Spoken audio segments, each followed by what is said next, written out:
नमस्कार, स्वागत है आप सभी का हमारे इस विशेष कार्यक्रम में।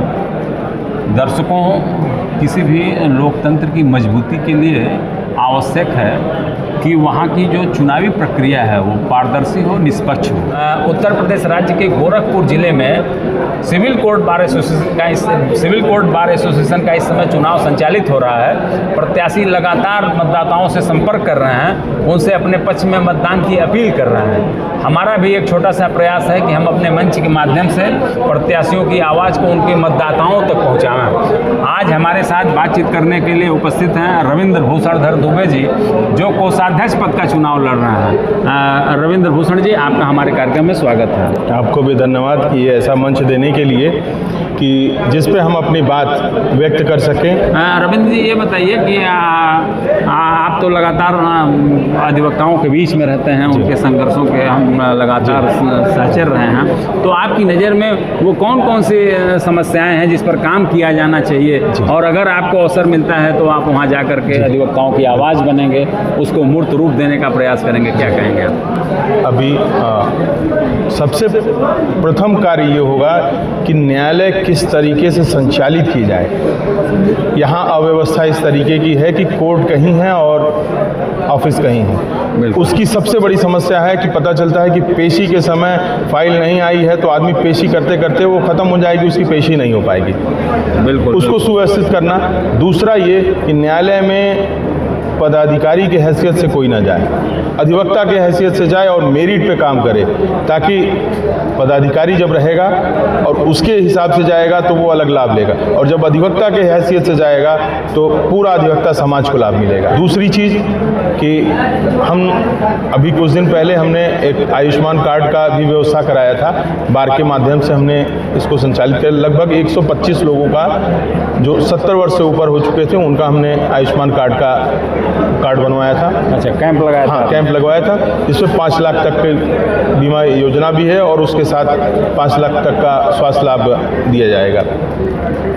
फिर दूसरी व्यवस्था, न्यायालय में उचित तरीके से बैठने की व्यवस्था। नए बच्चे जो आ रहे हैं उनको एक व्यवस्था दी जाए ताकि वो जूनियर बनके किसी सीनियर के अंडर में काम करें, उसकी भी व्यवस्था की जाएगी, ताकि रजिस्ट्रेशन के समय उनको कम से कम हफ्ते 10 दिन के लिए किसी के साथ रखा जाए, ताकि वो सीनियर जूनियर का जो सामंजस्य टूट रहा है इस समय, वो कम से कम परिभाषित की जाए और उसको सीनियर जूनियर का जो आपसी रिश्ता है वो मजबूत हो, फिर से बरकरार हो। उसके बाद फिर जो ये वकालतनामा लेते हैं, उस वकालतनामा का जो 100 रुपये है, मैं ये कोशिश करूँगा कि वो 100 रुपये अधिवक्ता से लेके और लाइफ इंश्योरेंस और हेल्थ इंश्योरेंस के रूप में वो चला जाए।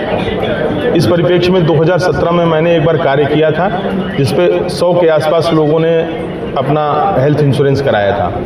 बिल्कुल, उससे ये होगा कि क्योंकि अधिवक्ता को सबसे ज़्यादा दिक्कत दवा इलाज कराने में सबसे ज़्यादा पैसा लगता है, उसकी सुचारू रूप से व्यवस्था उसकी कराई जाए। फिर आधार कार्ड के लिए, वो आयुष्मान कार्ड के लिए ये व्यवस्था की जाएगी कि सरकार से ये मांग की जाएगी स्पेशली कि अधिवक्ताओं के लिए उसको व्यवस्थित की जाए, जो 70 प्लस है उसको घटाकर 45 प्लस किया जाए।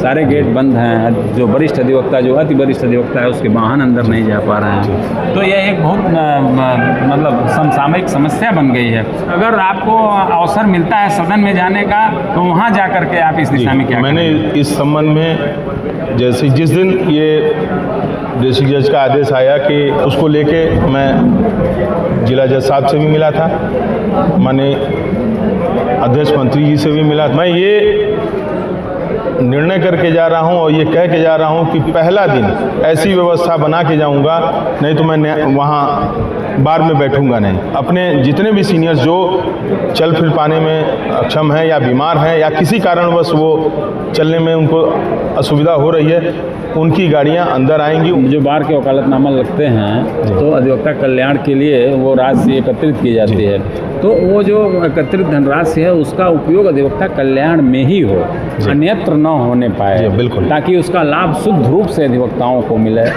तो इस दिशा में क्या आपकी सोच है, क्या कहेंगे? बिल्कुल, जो अधिवक्ता निधि में जो फंड रखे जाते हैं उससे सारी व्यवस्था जो है कि किस तरीके से हम आर्थिक सहयोग पहुंचा सकें, या जब मरने पे कम से कम 2 लाख रुपए मिनिमम वो व्यवस्था उनको मिले। उनके पीछे जो परिवार छूट जाता है, कम से कम हमारा ये व्यवस्था होना चाहिए कि हमारे परिसर में जो व्यक्ति 20 साल और इससे अतिरिक्त समय दिया है उसके लिए हम कुछ कर पाएँ। और ये बार के लिए मैं व्यवस्थित करने की कोशिश करूँगा कि ज़्यादा से ज़्यादा सहयोग उनके लिए किया जाए इस धनराशि से।